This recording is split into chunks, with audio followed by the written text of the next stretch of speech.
Jen here with a layout for the Books, Brains, and Bad Puns hop. That is Sarah's back to school hop. Sarah Scraps does an annual back to school hop, and it's tons of fun. Every year the theme is a little bit different, so it's kind of nice to see what people are documenting and have that inspiration to document stories that maybe aren't those typical ones that you always think, like the first day of school and their new shoes, or those classic photos. This definitely inspires you to maybe tell a few different stories of your kids' academic careers, your academic career, whomever you want. And so the last couple of years, the hop has actually been over multiple days. So there are 2 days today. This is the second one. Yesterday was the first. I'll leave both lists down below so you can actually go and check out everybody who played along between the two hops. The theme was sort of documenting maybe some academic achievements, a project, some work that your child has done, something like that. Maybe throw in a schooly pun if you can as your title. So yeah, something like that. So everybody's will be a little bit different, and you'll get lots of great inspiration. So definitely go and check out the links. And yeah, I am working with the Academia collection from 49 and Market, and is that all I have to tell you about that? I think so. So you saw me go through some of the stuff I have. I just have those 6x8 papers, and then I have the embellishment pack. So I just pulled out a few embellishments that I thought might work and some papers, put those to the side so that I can now work on my background page. And here is where I'm playing along with Stamp It Like It's Hot for the month of September. And what we are working on or focusing on with our stamping is reverse stamping. So that's what you see me doing here. I know I don't pull out my stamp platform very often, but I thought it might help me a little bit with this reverse stamping technique. So I'm trying to create a background that matches some of those papers. So I wanted something that maybe gave me a bit of a frame around my layout. So I found this, oops, wow, can you hear that car driving past my house? That's very loud. Sorry about that. I found this stamp from Gorgeous, and it has a touch of a fall theme to it. Back to school is very fall for us here in Canada. Although we've been flip-flopping between having like really cold weather and having super hot weather. So yeah, typical Canada, typical foothills living, but that's okay. I kind of liked that this one has a bit of that kind of grungy feel, and then it has some leaves, and then of course this is the one that has the little foxes, and since I am scrapping my fox, I'm going to go ahead and add those there too. But I wanted to be able to mirror the image of these corners so that my little leaves and the curly cues and stuff kind of fall the right way and mirror each other, rather than just taking that corner and twisting it at a 90-degree angle to stamp it down. And so that's where the reverse stamping came in. So I found another acrylic stamp that I knew would be almost big enough to cover the actual image that I wanted. And I put that down on the bottom of my stamping platform. I removed the foam piece that would normally cushion paper. I had to take that out. You flip it over so you're actually stamping onto the back of that second stamp. So you're essentially stamping onto the flat surface that would normally stick to your acrylic block. That gives you a place where your ink can kind of sit in the image that you want stamped, but it will still stay wet enough that you can then transfer it onto the paper. So my little acrylic square basically became my paper, and I stamped my image onto the back of that acrylic square. Now, you could do this with a jelly plate.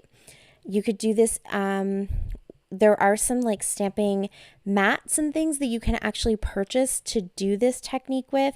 I think I've seen people do it with some of their like Teflon. There's various things, and I think if you go through the hop and kind of look at everybody also in the description box down below, you might see that people are using different tools to achieve the same thing. So please go and look. This is just the way that I've always done it. And so you basically stamp onto the back of that second acrylic stamp, and then you can take that and use it like a stamp, and when you put that down onto the paper, you get the mirror image. So this is a technique that works really good for animals as well. So if you have, for example, these little foxes, they're facing a certain way. If you needed them to be stamped so that they face the opposite way, you can use this reverse stamping technique to get your little animal to face the opposite way. So it works really well when you're mirroring images. Doesn't work really well for anything with writing, because obviously you'll end up with writing that is backwards, unless that's something you need in your layout. If that's the look you're actually going for, then it works great for that. But most of the time, you are going to use this to mirror something like a little animal, a little person, maybe some, houses, things that it isn't quite as easy to just, flip the stamp around, or, that kind of thing. So I've seen this technique used quite a bit to, instead of where I mirrored left to right, I've seen people do it where they mirror top to bottom, and then that way they can get the look of like a reflective surface, like trees on the water, that kind of thing. So that's where the technique comes in place, and it's pretty easy. I always go for the acrylic stamp because I know that my ink is going to come off of that. I never have luck doing this with ink like archival ink. So I go for things like the Tim Holtz Distress ink, something that holds some moisture, and something that is just going to be a little bit more wet, a little bit more gushy, because then it will transfer onto whatever you're stamping it onto, and then from that onto your paper. So hopefully that all makes sense. And please let me know if you want a longer tutorial, or you want me to do a live, or even just a like in real time kind of video to explain that a bit further. It's a really fun technique, and I think it's one that a lot of people might find useful for Christmas cards. So let me know. I would be happy to try to put something together. But hopefully you saw what I was doing and kind of what the outcome was. And again, in a situation like this, it just meant that those little leaves that I have in you'll see them in the close-ups at the end, but the little leaves that I have in that corner stamp, they're all facing the right way, rather than if I was turning my paper at a 90-degree angle, those leaves would look like they're kind of coming out from the side on two of the stamps and not necessarily look right. So that's why I kind of use that technique for that particular stamp. And then I did a bunch of smushing in the center of that background, just with the colors that are already in this collection. So yellow, orange, I added some more of the scorched timber. That's the color I stamped in. I feel like the black in this collection isn't like a true deep dark solid black. It's all kind of old worldy, vintagey, like old library. And so I think the scorched timber was a little bit nicer, a little bit more authentic to the way the papers look than just using a solid black. So, and I knew it was going to work for the reverse stamping. So that I added some splatters with, and also a little bit of navy blue because there is some of that in there too. So I smushed that all in the background. I knew most of it would be covered up, but I always like to do the whole background in a situation like this because I wasn't entirely sure. I had pulled out all of the papers and kind of knew the patterns and the colors, and I knew that I was going for some layers, but I feel like this is a really organic process. I've left quite a bit of it in so you can really see.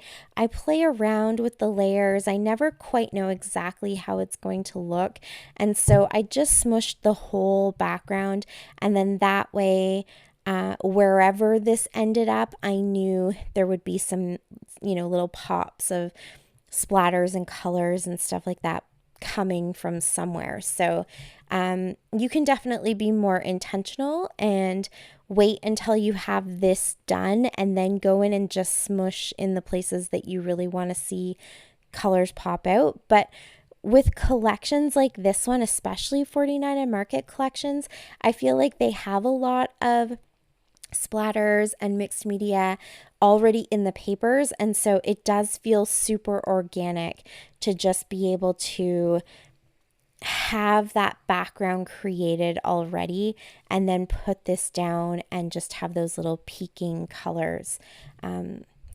So that's sitting to dry and I'm working on my layers. I'm trying to just, have little pops of every paper that I pulled out. A couple of them don't make it, but that's okay.